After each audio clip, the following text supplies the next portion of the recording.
Hola a todos y todas. Hoy vamos a ver la clase de perspectiva biográfica. Vamos a presentar un poco cuál es la perspectiva, cuál es el origen, cómo se fue desarrollando, cuáles son las diferentes miradas. Para ello vamos a compartir pantalla.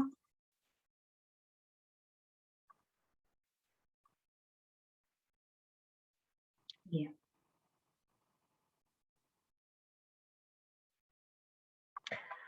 Bueno, en primer lugar podemos decir que la perspectiva biográfica se inscribe en el marco de los abordajes no estándar o de la metodología cualitativa. ¿Esto qué quiere decir? Que dentro de la metodología cualitativa existen diferentes aproximaciones o diferentes abordajes, como por ejemplo la perspectiva biográfica, la perspectiva etnográfica, etc. Nosotros vamos a trabajar con la perspectiva biográfica. Y vamos a decir entonces que esta perspectiva tiene una fundamentación epistémica basada en la fenomenología hermenéutica de Schutz. La idea es que Alfred Schutz es un filósofo que intenta comprender la realidad a partir de abordar la acción social y estudiar los procesos sociales, es decir, analizar la acción social a lo largo del tiempo, los procesos sociales, con lo cual incluye la temporalidad como un elemento importante en la comprensión de los fenómenos estudiados. Por eso se vincula la perspectiva biográfica a las ideas de la fenomenología hermenéutica de Schutz. No quiere decir que Schutz participa en la perspectiva biográfica, sino que su teoría sobre la fenomenología hermenéutica podría pensarse que fundamenta, que permite explicar o centrar epistemológicamente a la perspectiva biográfica en su mirada. ¿Y esto por qué?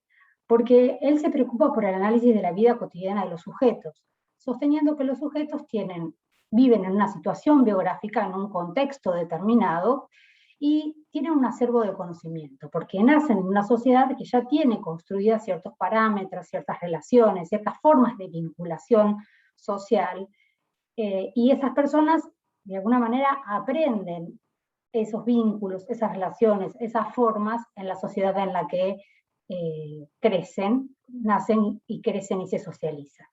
Entonces, Schultz lo que hace es un análisis de la temporalidad, un análisis de la vida cotidiana de los sujetos, mirando la situación biográfica y el acervo de conocimiento, pero también incluyendo en esa mirada la temporalidad. Y la temporalidad la incluye porque él analiza los motivos para y los motivos por qué de la acción social. Analiza por qué las personas hacen tal cosa, qué motivos tienen para hacer determinada cuestión, y eso nos habla entonces de un proceso para alcanzar determinado proyecto de futuro, por ejemplo. Entonces la acción que estoy haciendo un curso para luego poder acreditar ese curso en mi trabajo, por ejemplo, o en un posgrado. Eso sería un motivo para alcanzar algo en el futuro, y habla de la temporalidad del futuro. Y también están los motivos que hablan del pasado, de por qué las personas realizaron determinadas acciones, por qué las personas hicieron determinadas acciones. Entonces, la perspectiva biográfica se vincula de alguna manera o está emparentada con estas ideas de la fenomenología hermenéutica de Alfred Schutz. Sin embargo, cuando hablamos de la perspectiva en sí misma y tratamos de mirar cuál es su origen y la evolución de estos estudios, que pueden ser llamados longitudinales, porque digamos, lo que incluyen es la temporalidad, es la mirada a lo largo del tiempo, lo diacrónico, podemos pensar que esta perspectiva surge en lo que se llamó la Escuela de Chicago. La Escuela de Chicago era como la carrera de sociología de la Universidad de Chicago, y en los años 20 hubo dos autores en particular, dos investigadores que se llamaron Thomas y Sneanicki, que se empezaron a preocupar por distintos temas que tenían que ver con la construcción de la ciudad, porque había habido un gran incendio en la ciudad de Chicago y y en ese momento había una gran migración de personas de Europa del Este para reconstruir esa ciudad que había sido, tenido una catástrofe a partir de los incendios. Entonces, la ciudad comenzó a estar poblada de inmigrantes y empezó a haber algunos problemas en relación a las minorías étnicas, y empezó entonces a analizarse, bueno, ¿qué pasa con las minorías étnicas? ¿Qué pasa con las conductas y las percepciones de ciertos actores que no son los grandes ideólogos o los grandes intelectuales o políticos del país, sino que son personas anónimas que actúan y que en ese actuar, en su vida cotidiana, van desarrollando diferentes procesos. Entonces, Tomás y Snaniecki se empezaron a preocupar por la constitución de las ciudades modernas, por las dinámicas internas de comunicación de esas ciudades modernas, analizando en particular la ciudad de Chicago. Y eso lo hicieron en un libro que se llama El campesino polaco en Europa y América, y en particular lo hicieron en el tercer y cuarto tomo de ese libro, y ellos van desarrollando entonces la perspectiva biográfica y esta mirada sobre las ciudades, la constitución de las ciudades, las particularidades que asumen las ciudades y las poblaciones, en ese contexto de Chicago de la década del 20. Luego, la perspectiva biográfica desapareció del panorama sociológico y comenzó a ser utilizado mayormente por la antropología. La antropología social entonces empezó en los años 30 a desarrollar diferentes investigaciones biográficas que fueron muy reconocidas. Y en los años 40, como consecuencia de la Segunda Guerra Mundial, empezó a decaer un poco el método cualitativo y el método biográfico, también, digamos, en la antropología y en la sociología, en un momento en que lo importante era saber la cantidad, digamos, saber digamos, conocer estadísticamente ciertas cuestiones que tenían que ver con la cantidad de soldados muertos en la guerra, la cantidad de mujeres sin marido, la cantidad de niños sin padres, bueno, y cuestiones que tenían que ver con la guerra y con la economía de los países en esa época. Entonces, en ese momento se dio lo que se llamó el encumbramiento de la Escuela de Columbia, que, digamos, reclamaba cierta cientificidad de los estudios sociales basados en criterios de representatividad y validez. Es decir, la Escuela de Columbia es muy conocida por su desarrollo de estudios cuantitativos. Entonces, en los años 40 hay como un declive de la perspectiva biográfica y de los métodos cualitativos, y hay como un encumbramiento de los métodos cuantitativos. Sin embargo, en los años 40, Snaniecki, que era un ciudadano polaco que había migrado a Estados Unidos, regresa a Polonia e introduce de alguna manera en Polonia los estudios biográficos. De esa manera podemos pensar que se dio una cierta continuidad de los estudios biográficos y se produjo el ingreso de los estudios biográficos en Europa.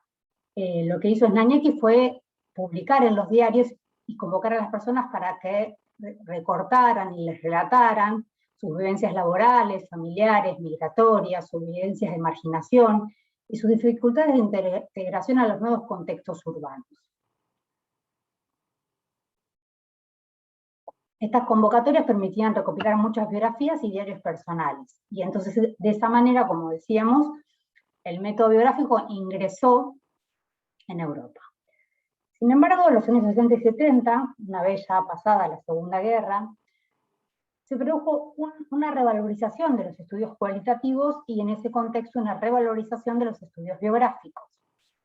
Y entonces, a partir de ese momento, el enfoque biográfico tuvo relevancia en Europa, donde se llamó enfoque biográfico, y en Estados Unidos, donde tuvo una mirada más, y en Inglaterra, pero fundamentalmente en Estados Unidos, en la que se llamó curso de vida. Estas dos miradas, hablamos de dos miradas porque tienen diferentes supuestos que ahora vamos a tratar de recuperar. Entonces, si bien la escuela biográfica tiene sus orígenes en los años 20, y como vimos tiene una tradición y una evolución histórica con ciertos derroteros a lo largo del siglo XX, hacia finales del siglo XX, se puede decir que existe una gran diversidad de estudios biográficos, o sea, como que la perspectiva biográfica había sido diseminada por varios lugares. Y entonces se puede hablar de la idea de relatos de vida y historias de vida de Denzin, y se puede completar esta idea de relatos y historias de vida, que ahora vamos a ver bien de qué se trata, con una propuesta de Miller, quien señala la existencia de tres orientaciones: el enfoque realista, el enfoque neopositivista y un enfoque narrativo. Es decir, si nosotros tratamos de sistematizar de alguna manera las distintas tradiciones que existen a fines del siglo XX y que continúan hasta la actualidad, podemos hablar de la existencia del enfoque realista, del enfoque neopositivista y del enfoque narrativo, dentro de la perspectiva biográfica, por supuesto, ¿no? Entonces, el enfoque realista. El enfoque realista supone que es posible recuperar la realidad social a partir de reconstruir la vida de los actores sociales. Es decir, el enfoque sostiene que los puntos de vista de los actores representan un aspecto central de la realidad objetiva. La información se recoge a partir de relatos de vida que se utilizan para construir principios generales relativos a los fenómenos de la realidad social. Para ello se propone la realización de un muestreo teórico, es decir, elegir una muestra en función de ciertos criterios teóricos, y que la saturación de la investigación, es decir, la finalización de la investigación, se realice cuando haya una saturación, es decir, cuando no se pueda construir más información, ¿sí? Porque ya la información que se construye es una información que tiende a repetirse. Aunque no todos los partidarios del enfoque realista se considerarían como tales, existe un vínculo muy importante entre la mirada realista y la teoría fundada en los datos, o la teoría fundamentada de Gleiser y Strauss. Y dentro de esta tradición podemos inscribir entonces a la etnosociología, que es la perspectiva acuñada por Berthaud y Berthaud-Biam, y la mirada de la historia de vida de Franco Ferrarotti. Dentro de la perspectiva realista también hay una mirada que nosotros nominamos como perspectiva realista abductiva. ¿Por qué? Porque le otorga prioridad a la narración subjetiva de la historia de vida, pero sedimenta analíticamente esa mirada con elementos contextuales. Es decir, no solamente se explica la realidad a partir de lo que las personas narran, sino que esa narración sobre su propia vida es articulada con conceptos teóricos, con miradas contextuales que puede tener el investigador. Hay entonces una mirada que recupera la tensión existente entre lo objetivo y lo subjetivo a lo largo del tiempo. Entonces se rescata la trayectoria vital del actor social y su visión particular, y se aprende el contexto en el que tiene lugar. Entonces las historias de vida son miradas como reflejos de un momento, de un contexto, de una época en particular.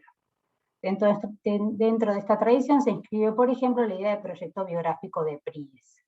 Para Pries, el proyecto es lo emergente y lo abierto a las orientaciones, ideas, prácticas y planes que tienen los actores, tanto de su pasado como de su presente y de su futuro. La idea del futuro es incluida en esta mirada de Pries que resulta muy interesante. Por otro lado tenemos la mirada neopositivista, que es la mirada más norteamericana, vinculada a lo que se conoce como la perspectiva del curso de vida. Su núcleo central es la deducción, es decir, se parte de conceptos e ideas previas sobre la vida de las personas que se pretenden encontrar en el trabajo empírico.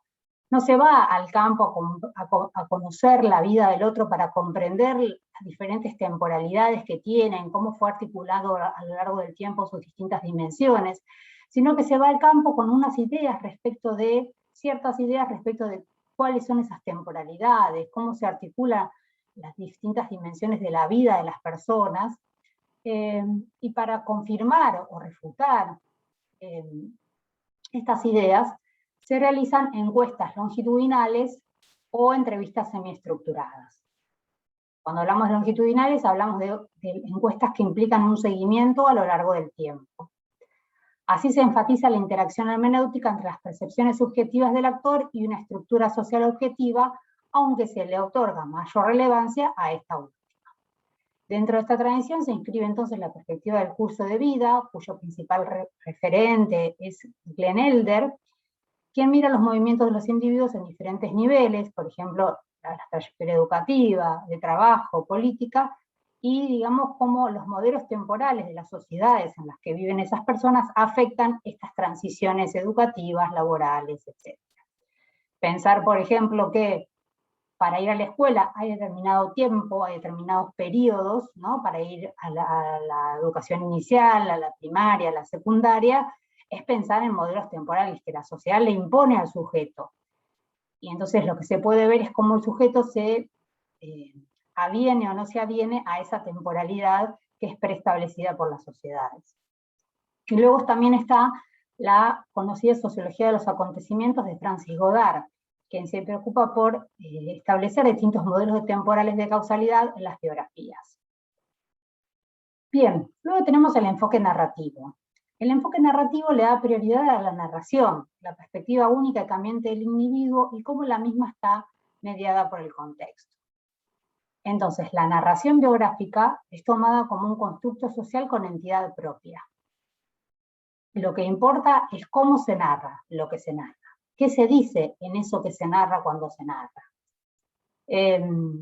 Dentro de esta tradición se inscribe entonces la autobiografía narrativa desarrollada por Schutze, la idea de autoetnografía o de autoetnografía interpretativa, de Norman Denzing, de Ellis, de Bochner, de Richardson, y el enfoque biográfico narrativo interpretativo de Chamberlain y Spano, de Wengraf, de Rosenthal. Estas miradas recibieron algunos cuestionamientos, sobre todo la idea de perspectiva biográfica en la década de los 80. Bourdieu decía que en realidad lo que se recuperaba no era la vida, sino una historia contada por una persona. Y el problema era tomar el relato coherente de una secuencia de acontecimientos significativa y orientada. Es decir, cuando la persona narra y en esa narración le da coherencia a su vida, le va explicando, pasó esto, porque luego pasó aquello, porque aquello pasó así, y esto pasó así. Y lo que dice Bourdieu es que en la vida esa coherencia no existe, y es una coherencia que el autor de la narración construye para darle sentido a esa vida. Esto fue muy criticado Passerón tenía ideas similares, y esto fue muy criticado por varios autores que trataron de diferenciarse, y Bourdieu después, en los años 90, terminó aceptando la importancia del enfoque biográfico, y de hecho el libro La miseria del mundo es un libro construido a partir del enfoque biográfico. Podemos entonces decir que en tanto enfoque, el enfoque biográfico es una perspectiva teórica y metodológica encaminada a entender el universo existencial de los individuos a través de la organización de las secuencias temporales de vida. Es decir, es una perspectiva que intenta aprender la trayectoria vital del actor social, sus expectativas y su visión particular, y se preocupa por interpretar el particular contexto en el que tiene lugar.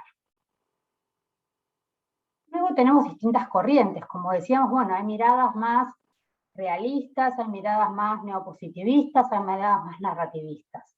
Ahora, si lo miramos por países, podemos decir, por ejemplo, que dentro de la corriente francesa, un importante referente es Daniel Berthaud, otro importante referente es Francis Godard.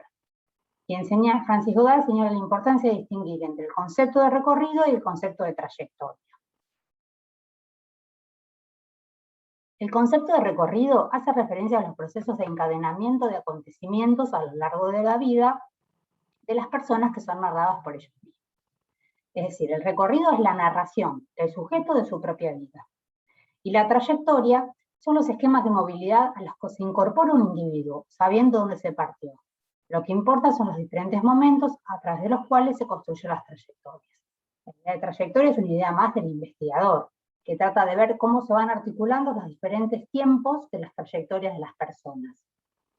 Y cómo se van articulando esos tiempos de las trayectorias de las personas con los modelos de temporalidad. Es decir, si por ejemplo una sociedad es un modelo de temporalidad, como decíamos, donde a lo largo de la educación se espera que sea un recorrido de educación inicial, educación primaria, educación secundaria, educación superior o universitaria, esos son modelos temporales que las sociedades imponen a los individuos. Entonces, la idea de la trayectoria es ver cómo los individuos se van acomodando y ajustando y desarrollando esos modelos temporales. En la reconstrucción de las trayectorias vitales, lo que es importante para Godard no es tanto la experiencia subjetiva vivida por los individuos, sino la organización temporal de las existencias o historias de vida en términos de organización causal. Dentro de la corriente francesa, podemos decir entonces que la trayectoria del individuo se constituye a partir de varias historias. La historia residencial, la historia familiar, la historia de formación o la historia profesional.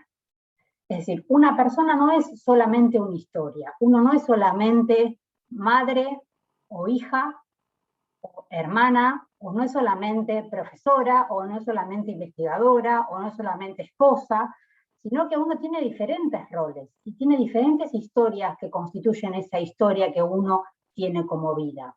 Entonces lo que va a decir Godard es que la historia de las personas se puede pensar como la historia residencial, que es donde viven, cómo se van modificando eso, la historia familiar, la historia de la formación, cómo se va formando, y la historia profesional o la historia laboral, ¿sí? Entonces, la cadena de acontecimientos para Godard estaría dado por la combinación de los diferentes eventos que se producen en cada una de estas historias y en su particular influencia sobre las demás. Es decir, podemos pensar a la historia como un encadenamiento de acontecimientos en una historia que se va encadenando con otra. Por ejemplo, si yo nazco en una familia de un sector popular, es posible que yo vaya a una escuela primaria pública, porque mis papás no van a tener acceso o posibilidad de enviarme a una escuela privada. Y es probable que en esa escuela yo establezca vínculos y relaciones con compañeros que luego que yo termine la secundaria me den o me ofrezcan oportunidades o me establezcan redes sociales para conseguir determinados trabajos. Pero como yo soy de una clase popular y ellos también son de una clase popular, esos trabajos no van a ser grandes, digamos, no van a establecer la posibilidad de tener grandes recursos económicos. Y entonces mi pertenencia familiar se vincula con mi formación, con mi historia de formación y se vincula con mi historia laboral, ¿sí? Entonces hay ahí un encadenamiento de acontecimientos que se va produciendo entre las diferentes historias a lo largo del tiempo. Franco Ferrarotti es uno de los referentes de la corriente italiana. Para él, lo biográfico plantea un punto intermedio entre lo subjetivo y lo objetivo. El enfoque biográfico permite así el acceso a la sociedad, comprender los problemas sociales, partiendo de lo individual y lo singular, partiendo de la vida de los actores sociales. En términos de este autor, se puede pensar que el sujeto es al mismo tiempo universal, a través de la singularidad universal de la historia humana, y es singular a través de la singularidad universalizadora de sus proyectos. Esto significa que uno puede mirar a la sociedad a partir del individuo y puede mirar al individuo a partir de la sociedad. La idea entonces de Ferrarotti es que es importante mirar la historia del individuo y para eso es importante mirar la historia familiar. El grupo primario que le hace de mediación al actor social es la familia, porque es quien lo introduce en la vida social y quien lo proyecta hacia la sociedad. Entonces, para Ferrarotti es fundamental la comprensión del contexto en las que las historias de vida del sujeto o del grupo tienen lugar, pues como él nos dice, solo sobre el fondo contextual será posible describir e interpretar las estrategias intersticiales de los singulares individuos y los grupos primarios. Básicamente está diciendo lo mismo que decíamos recién. Es el sujeto quien desarrolla una historia en el marco de un contexto y de una sociedad. Es posible mirar a esa sociedad a partir de mirar esa trayectoria que tiene el sujeto. Luego tenemos la corriente alemana. La corriente alemana, que puede ser, digamos, la corriente alemana que tiene como referentes a Colli, a Dombois, a Pries. También podemos mencionar a Diane Rosenthal, quienes señalan que las trayectorias son secuencias de experiencias que se estructuran por el tiempo en dos dimensiones. La dimensión del tiempo biográfico, que establece secuencias típicas según los ciclos de vida, y la dimensión del tiempo histórico, que ofrece distintas limitaciones y oportunidades y define espacios diferentes para las generaciones. Es decir, una cosa es el tiempo subjetivo de la persona, que va desde la infancia, la adolescencia, la juventud, la primera adultez, la segunda adultez, etc. Y el tiempo histórico en el que esa historia de infancia, adolescencia, juventud, etc., se va desarrollando. Entonces, es importante escindir esos dos tiempos, el tiempo biográfico del tiempo histórico contextual. Pries, que también es de la corriente alemana, define las trayectorias como un proyecto biográfico que se encuentra integrado por dos ejes. El eje del tiempo, que combina el pasado, el presente y el futuro, y el eje de la relación actor-sociedad, que integra la estructura social histórica. Y para Pries, el proyecto biográfico está estructurado a grandes rasgos por 4 instituciones sociales. Es decir, hay 4 instituciones que estructuran y dan forma al proyecto biográfico. El mercado, las posibilidades de que existan, por ejemplo, en un mercado laboral o en un mercado educativo. La empresa, organización o las instituciones que estén presentes en ese contexto. El oficio o la profesión que la persona pueda desarrollar. Y el clan o las redes sociales o familiares que esa persona tenga. Entonces, la articulación de estas instituciones a lo largo del tiempo es lo que da lugar a la construcción de un proyecto biográfico específico. El interés del proyecto biográfico residiría entonces en que permite al investigador situarse en el punto crucial de convergencia entre lo subjetivo y lo objetivo.